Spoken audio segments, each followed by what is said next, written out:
जी welcome back नाजरीन, जैसे कि आप देख रहे थे कि यहाँ पे गुफ्तगू हुई और तमाम के तमाम जो इशारे हैं हमारी जानब से भी और हमारी पार्टी की जानब से भी, मतलब तहरीक इंसाफ के हमारे दोस्त बैठे हुए हैं, हमारे पास पीपल्स पार्टी के दोस्त बैठे हैं, हमारे साथ जो है मुस्लिम लीग नून के दोस्त बैठे हैं और उसके साथ साथ हमारी पार्टी, मतलब ये कि हमारे अदारे के नुमाइंदा खुसूसी इस्लामाबाद से इस वक्त हमारे साथ मौजूद है।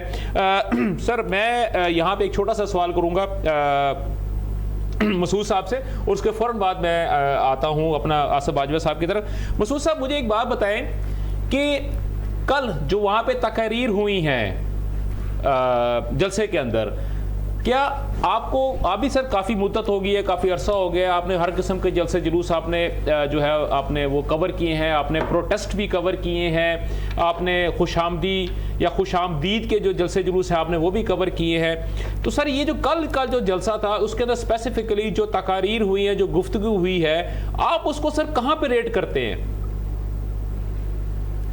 देखें, एक तो बात यह है कि जो सहाफ़ियों के खिलाफ गुफ्तगू की गई है वो इंतहाई अफसोसनाक है और उसका तहरीके इंसाफ को बाय एंड लार्ज नुकसान होगा। और वो नुकसान जो है वो नजर आना शुरू हो गया है कि सबसे पहले जो लीडरशिप है उसके खिलाफ बाकायदा तौर पर सहाफ़ी जो है वो खुलकर इस वक्त बात कर रहे हैं। दूसरी बात यह कि जो बयानबाजी है, जो बयानियां बनाने की कोशिश की जा रही है तहरीके इंसाफ की जानिब से और दीगर जो उनके हिमायती हैं उनकी जानिब से, उसको एक बाकायदा तौर पर अलग नौयत का बयानिया लिया जा रहा है और अलग नौयत की गुफ्तगू जो है उनको समझा जा रहा है। तो तहरीके इंसाफ को जो मकासद हासिल करने थे जलसे से, अगर उन्होंने इस तरह के और इस नौयत के बयानात से हासिल कर लिए हैं तो ये कोई बहुत अचंभे की बात है।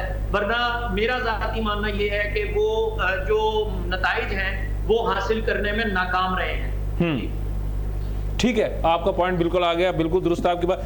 बाजवा साहब, अभी आपने ये गुफ्तगू सुनी, सर क्या वहाँ पे जो तकारीर हुई है एस्टेब्लिशमेंट के खिलाफ हुई हैं, आर्मी चीफ के खिलाफ गुफ्तगू हुई है, सर क्या आप इस बात से घबरा रहे थे, डर रहे थे कि वो गुफ्तगू करेंगे और आपके ऊपर फिर वजन आएगा?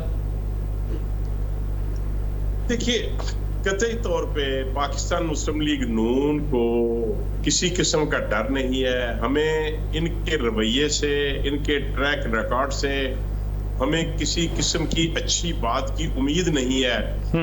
हम ये कभी भी नहीं सोच सकते कि ये कभी भी कोई इनकी पूरी की पूरी लीडरशिप, इवन बानी भी हो या उनके बाद जो करंटली इनके उहदेदारान हैं वो हो, हर शख्स ये समझता है कि मैंने पंजाबी में क्या मैं लफ्ज कह सकता हूँ, मुझे अच्छा नहीं लगता। मतलब ये धमकी देना स्टेट को, आप अगर आपने 8 मई का हुआ भी किया, उसके बाद आपने 9 मई का सर, 9 मई का आपने जितनी आपकी लीडरशिप ने एफिडेविट्स भी दिए, जिन लोगों ने पॉलिटिक्स को छोड़ने की बात भी की और फिर आज वो कहाँ कर, ये सारी बातें होने के बावजूद देखें एक इलेक्टेड चीफ मिनिस्टर जो है वो कैसी बात कर सकता है। और जिस तरीके से बानी पीटीआई एक इलेक्टेड एक प्राइम मिनिस्टर थे इस मुल्क के, उसके बाद वो किस किस्म की जो अपने अल्फाज हैं वो करते हैं। तो आम जो इनके जो वर्कर्स हैं उनके रवैये भी देख लें, सोशल मीडिया को देख लें। अब तो मैं अर्ज करूं दुरानी साहब, अगर हम इससे पहले जब प्रोग्राम करते थे तो एक दूसरे के साथ बड़े सख्त और हार्श अल्फाज बोलते थे। मैं आपको यकीन से कहता हूं कि जब अब हम लोग किसी दूसरे की पगड़ी उछालते हैं, किसी दूसरे की जातियात के ऊपर बात करते हैं, तो लोग ऐसे करके जो चैनल है उसको चेंज कर देते हैं। लोग समझते हैं कि हम इनसे कोई अच्छी बात सुनना चाहते हैं, हम इनसे कोई पाकिस्तान की सालमियत की, पाकिस्तान की इकोनॉमी की, पाकिस्तान की न्यू जनरेशन के लिए कोई इनसे गाइडलाइन लेंगे। तो अगर हम एक दूसरे को बदतमीजी करेंगे, एक दूसरे की इंसल्ट करेंगे, धमकी देंगे, और क्या रह गया कल अगर आप एक चीफ मिनिस्टर होके या शिबली फराज साहब के अल्फाज या दीगर के अल्फाज जो हैं, क्या समझते हैं आप कि जिन लोगों को आप धमकी दे रहे हैं, क्या वो बहरे हैं, क्या वो अंधे हैं? वो सब देख रहे हैं, वो सब सुन रहे हैं। आप अपने वोटर को राजी करने के लिए, आप अपनी नौजवान नस्ल को गुमराह करने के लिए इस तरह की बात करते हैं। खुदारा ना करें, इस तरह ना करें। मैं आपको बताऊं चेंजेस क्या होती हैं। पाकिस्तान पीपल्स पार्टी और PMLN के दरमियान सख्त अल्फाज होते थे, बड़े बड़े सख्त वक्त आए, एक दूसरे की इंसल्ट की गई, जातियात पे हमले किए गए। लेकिन मैं ये समझता हूँ कि जब बीबी बेनजीर शहीद भुट्टो ने और मियां नवाज शरीफ ने लंदन में बैठ के मिसाके जमहूरियत किया, तो उस मिसाके जमहूरियत के बाद आप देखें कि रवैयों में कितना फर्क है, अल्फाज में कितनी बेहतरी आई है। और एक बात, उसके बाद पाकिस्तान की जो पार्लिमानी तारीख है उसमें हर असेंबली ने, भले प्राइम मिनिस्टर ने अपना टेन्योर पूरा नहीं किया लेकिन हर असेंबली ने 5 साल पूरे किए हैं। सर ये अनफॉर्चुनेट है सर, ये हमारे लिए पाकिस्तानी सियासत के लिए बिल्कुल अनफॉर्चुनेट है कि हमारी असेंबली ने अपना वक्त तो पूरा किया लेकिन हमारा कोई भी प्राइम मिनिस्टर जो था वो अपना वक्त पूरा नहीं कर सका। अभी मैं आता हूँ, अभी सवाल जो है सलमान शुएब साहब के पास जाने से पहले, सलमान साहब आपको मैं 2 क्लिप्स मैं आपको सुनवाना चाहता हूँ, जिसमें पहला क्लिप जो था वो हमारे प्रोड्यूसर साहब जो है वो अभी चलाएंगे। वो किस तरह की गुफ्तगू कर रहे हैं जिसमें कि उन्होंने डायरेक्टली जो है फौज के ऊपर अटैक किया है। जी सुनिए। ये याद रखो, अगर चीफ ऑफ आर्मी स्टाफ के कहने पर उसके पीछे 7 लाख अवाम फौज देखती है, तो chief of Awami staff Imran Khan की नजर के पीछे 25 करोड़ आवाम की नजर देखती है। और देखती है नहीं देखती है, हलफ उठाओ, हलफ उठाओ। अगर खुदा ना खास्ता इमरान खान को अल्लाह मेरी और आपकी जिंदगी उसको लगा दे, अगर उसे कुछ हुआ इनको नहीं छोड़ेंगे, हलफ उठा के को नहीं छोड़ेंगे, इनकी नस्लें तबाह कर देंगे, इनकी नस्लें तबाह कर देंगे। हम ये कर देंगे, हम वो कर देंगे, हम इस तरह कर लेंगे, हम उस तरह कर लेंगे। अब सर देखिए, मैं अगर उसी को पूरी की पूरी मैं भी कहना शुरू कर दूं तो सर मुझ में और उनमें क्या फ़र्क रहेगा? बकौल आपके और आपके बानी तहरीक के सबसे ज़्यादा पढ़े लिखे लोग जो है वो आपकी जमात के अंदर मौजूद हैं। तो सर पढ़े लिखे लोगों की मेंटालिटी ऐसी होती है सर? भाईजान देखिए, मैं एक तो अपने पहले पिछले कई प्रोग्राम्स में भी बात कह चुका हूँ जी कि फ़ौज को, किसी भी सियासी जमात को कोई हक नहीं है कि वो फ़ौज को अपने पॉलिटिक्स के अंदर जो है घसीटें। पहली बात, मेरा इस पर कोई दो राय नहीं है, मैं वाज़ेह तौर पे बात कहता हूँ। और मेरा ख्याल है कि मैं पाकिस्तान तहरीक इंसाफ से वो वाहिद आदमी था जिसने ये कहा था कि 9 मई के वाक़यात के अंदर जो हमारी लीडरशिप के, मैंने नाम लेके कहा था, जो लोग मुलव्वस हैं उनको करार वाकई सज़ा देनी चाहिए। दूसरी बात यह है कि ये फ़ौज का नाम खाली तहरीक इंसाफ नहीं, ये पाकिस्तान मुस्लिम लीग नाम ले के फ़ौजी जर्नलों के उन्होंने पहले भी ब्लेम गेम इसके ऊपर कर चुके हैं। ये सिलसिला सर अब रुकना चाहिए, ये सिलसिला बिल्कुल रुकना चाहिए। इसमें कोई दो राय नहीं है कि पाकिस्तानी फ़ौज को बदनाम करने वाला इस मुल्क के साथ कभी भी लॉयल नहीं हो सकता, वो आया किसी भी सियासी जमात का मेंबर हो या टॉप लीडरशिप में से उसका ताल्लुक। बेसिकली आप सर देखें, आपके कहने का मकसद ये है, आपका मतलब ये है कि जो अली अमीन गंडापुर साहब ने जो गुफ्तगू फरमाई है और ये जो गुलफशानी की है फ़ौज के बारे में, एस्टेब्लिशमेंट के बारे में, क्या आप ये नहीं समझते कि जो मेरे जैसे या आप जैसे या बाकी जो आम आवाम है या अदारे के स्पेसिफिक जो लोग हैं उनके जहन के अंदर ये बात और ज़्यादा रासख हो चुकी है कि 9 मई के मास्टरमाइंड जो हैं वो इस तरह के ही लोग हैं?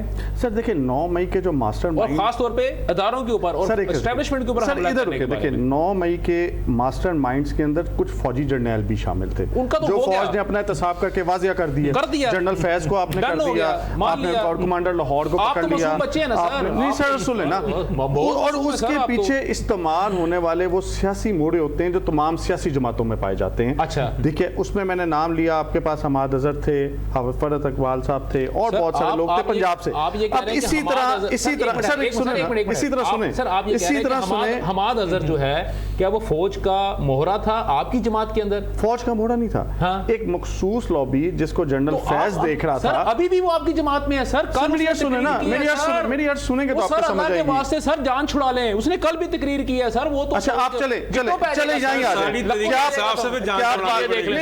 ये बात ना करें। देखिए सर एक सेकंड मेरी यार सुने, आज भी तरीके इंसाफ में हामिद खान जैसे लोग मौजूद हैं, आज भी तरीके इंसाफ में फाउंडर मेंबर्स मौजूद हैं, लेकिन अफसोस की बात यह है कि आज भी बानी के साथ मुलाकात उन लोगों की नहीं हो सकती। क्यों नहीं होती सर? नहीं हो सकती ना सर, नहीं हो पा रही। यही तो क्वेश्चन है। सुबह 6 बजे जाके मिल सकता है सर। आजम देखिए मेरी अर्ज सुने सर, अगर आप देखें, अगर या तो आप पब्लिक प्लेटफॉर्म के ऊपर बैठ के सच बोलने की हिम्मत रखें तो रखें या ना ना सर, करें। बताएं, मैं तो सर बोल रहा हूँ, आप सुन ही नहीं बोल रहे हैं, रहे, हम सच तो बोल बोल रहे रहे हैं, हैं। यही काम पाकिस्तान पीपल्स पार्टी के अंदर हुआ। कब हुआ सर? जब हुआ है बता दें, एक दफा बता दें। पाकिस्तान अच्छा चलो, मैं अगर एक बात करूंगा कि जरदारी साहब की वो तकरीर कौन सी वाली? वाज़ेह तौर पे है जिसपे उन्होंने जनरल बाजवा को खड़े होकर स्टेज पे उन्होंने ये कहा था कि तुम सिर्फ 3 साल के लिए आते हो, हम हमेशा के लिए हमने किए थे। उसके बाद किसको थ्रेट कर रहे हैं? किसको थ्रेट कर रहे हैं? किसको थ्रेट कर रहे हैं? सर किसको थ्रेट कर रहे सुन तो ले, हैं? ये वो बात। दुबई कौन भागा था? अच्छा अब सुनो सर, वापस आ जाइए। जरदारी साहब, यही कह रहा हूँ, यही तो कह रहा हूँ सर, यही बात आ गई ना बात। यही काम नवाज शरीफ साहब ने किया,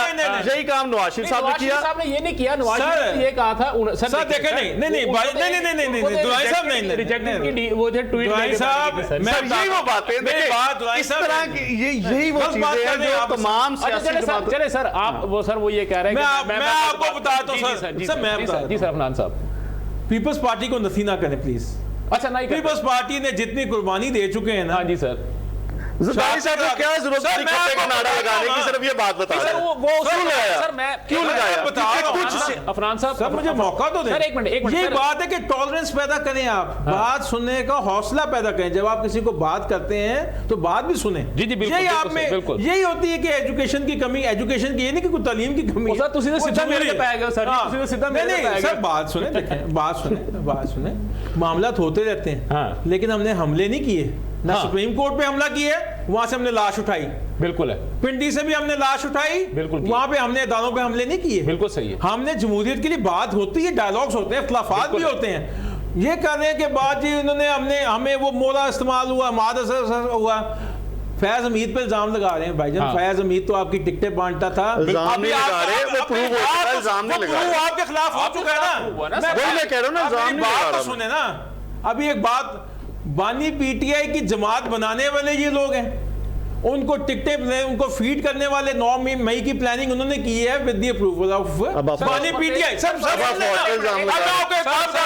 आपको एक बार बड़ी ब्रेकिंग न्यूज़ दे दूं। अच्छा मैं आपको बता दूं, सर हमारे प्रोग्राम में ब्रेकिंग आपको मैं बताता हूं जी, मैं बताता हूं आपको। ये आप गंडापुर के साहब का बड़ा शोर मचा रहे हैं ना, इनका भी लिंक फैज हमीद के साथ ज्वाइन होगा, और वो भी वही उन्हीं के कहने पर ये चीफ मिनिस्ट्री चलाते रहे, करते रहे हैं, ये चीजें डेवलप होंगी। अब मेरी बात सुने, ज्वाइन होगा कि वो हो चुका है ना, अभी मीडिया में नहीं ना आया, अभी हाँ। अभी आ जाएगी चीजें सामने, ठीक है। अभी सामने आ जाएंगी कि वो किसका बंदा है। इनकी सारी पार्टी उनकी है। जब आपके बानी पीटीआई कहते हैं कि हमने एस्टेब्लिशमेंट से बात करनी है, फौजी एस्टेब्लिशमेंट से, पॉलिटिकल दानों से बातें नहीं बात करनी, डायलॉग नहीं करना, तो फिर आप इसमें क्या कहते हैं? हमने कहा आप बात करें, डायलॉग करें, नहीं बात करें, डायलॉग करें, लेकिन करें किसी के साथ। फिर अली अमीन गंडापुर साहब जो कहते हैं कि मैं जेल का दरवाजा तोड़ के निकाल लूंगा 1 हफ्ते, क्या आप बगावत करेंगे? जैसा आप क्या कहते हैं, एक फौज लश्कर लेके आप आए हैं और वो आपने इस्लामाबाद पे चढ़ाई की है, 12,000 बंदे चले जी, मैं आपकी बात मान लेता हूँ, 12,000 बंदे, उसमें सरकारी मुलाजमीन में 8-9 हज़ार ही होंगे। तो आपने इसी तरह कि आप इसी तरह भी अडाला जेल पे भी हमला करेंगे? आप में इतनी हिम्मत है? आप वो बातें भूल गए जो आप अंदर करके आए हुए हैं? वो बाल यहाँ से यहाँ तक आ गए थे, पता है ना आपको? तो आप उन्हीं के लोग हैं, उन्हीं की बातें करें, इस तरह की बातें ना करें। ठीक हो गया। अच्छा चैलेंज ना करें आप, अभी भी उन्हीं चले। हम देखिए किसी अदारे को चैलेंज करने की पोजीशन नहीं है। स्टेक होल्डर्स, उसमें सारी पार्टीज, तरीके इंसाफ भी एक पावर है, नून भी पावर है, जो जमहूरियत में वोट लेके आती है। अदारों को भी बैठ के हमें चीज़ों को चलाना चाहिए, बात करनी चाहिए। ये नहीं है कि हम बिल्कुल हम कहें जी खान नहीं तो पाकिस्तान नहीं। हमने तो बीबी की लाश उठा के पंजाब से 2 लाशें अपने, हमें 2 चेयरमैनों की हमें लाशें दी हैं, और हमने पाकिस्तान खप्पे का नारा लगाया। हौसला होता है। 14 साल जेल में जरदारी साहब को आपने जो रखा है बगैर किसी केस प्रूव होने के बाद, और आपने अभी तक उनकी जान नहीं छोड़ी। अभी तक आप कहते हैं कि उन्होंने क्या कुर्बानी दी है। आपको तो 11 महीने हुए जिसमें ट्रेड मिल्क भी है, देसी मुर्गी भी है, और वॉशिंग रूम भी है, और देसी गोश्त भी है, और पता नहीं कितने लाखों का खर्चा है। बेशक आप अपने घर में दाल खाते थे, वहां पे आप देसी बकरा खाते हैं। अफरान साहब सर जी एक मिनट ठहर जाओ सर जी, गल ਨੂੰ ਅੱਗੇ ਵਧਾ ਲੈਂਦੇ ਹੋ ਤੁਸੀਂ ਤੇ ਇੱਕ ਹੀ ਗੱਲ ਲੈ ਕੇ ਫੜ ਕੇ ਬਹਿ ਗਏ। ਸਰ ਉਹਨਾਂ ਕੋਲ ਗਲਤੀ ਹੋ ਗਈ ਸਰ, ਹੁਣ ਅੱਗੇ सर कितनी दफा गलती करेंगे? हर दफा नई गलती करें ना। हम मैं नई गलती करें सर, मैं अब नई गलती की बात करूं सर, मुझे काइंडली कर लेने दें। अभी मैं इसी पे आता हूं, और अभी हमारा एक और सर मैं आपको उनका ऑडियो भी सुनवाता हूं जो कि उन्होंने मरीम नवाज साहबा के बारे में कहा है। तो काइंडली जरा मेरे प्रोड्यूसर साहब जरा वो वीडियो जरा उनका चला दीजिएगा। जलसा NOC हो या ना हो, अगला जलसा लाहौर में होगा। मरियम, मैं आ रहा हूं।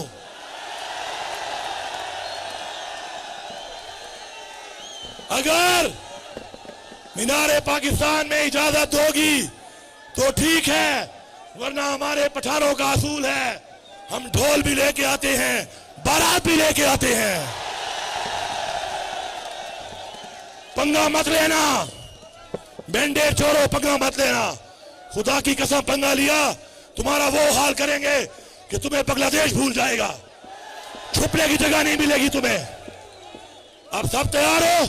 ये क्या सर, वो मरियम नवाज शरीफ साहबा, ठीक है आपकी रेवलरी है सर, आपके दुश्मन पार्टी है, जो मर्जी हो जाए, लेकिन सर क्या पठानों की रवायात ये हैं कि वो दुश्मन की बेटी के बारे में सर इस तरह की जो साहब यहाँ थोड़ा सा एक मैं करेक्ट करूंगा, दुश्मन पार्टी ना के एक ऑपोजिट पार्टी सर, ये समझ दुश्मन, ये इन दोनों ने, नून ने और पीटीआई ने, मैं जो कह रहा हूँ हादसा कर रहे हैं, ये दोनों ने दुश्मनी ऐसी जाती दुश्मनियों पे ले गए, बंद गली में जमहूरियत को ले गए, जो हादसा करा देंगे इस जमहूरियत। सर मुझे ये बात सर देखिए, और ये लैक ऑफ पॉलिटिकल ट्रेनिंग गुफ्तगू की है मरियम नवाज के बारे में, इससे पहले भी गाहे गाहे ये अपने अवाम को खुश करने के लिए जलसे जुलूस जो करते रहे हैं, छोटे छोटे ये गैदरिंग करते रहे, वहां पे मरियम नवाज की शख्सियत के ऊपर पर्सनल जो इन पे अटैक करते रहे, उनके मेकअप के ऊपर अटैक करते रहे हैं, उनकी बहुत सारी चीजों, इवन आपके बानी तहरीक ने भी जलसे के अंदर खड़े होकर कहा था कि मरियम इस तरह मेरा बार बार मेरा नाम ना लिया करो। सर ये किस तरह की गुफ्तगू, और अभी जो उन्होंने गुफ्तगू की है और जिस तरह से उन्होंने धमकी दी है, तो सर आप क्या समझते हैं कि ये आप सियासी बलूगत का जो है वो इससे मैं एक फिक्र कह दूं, ये अपने नंबर बनाने के लिए ना,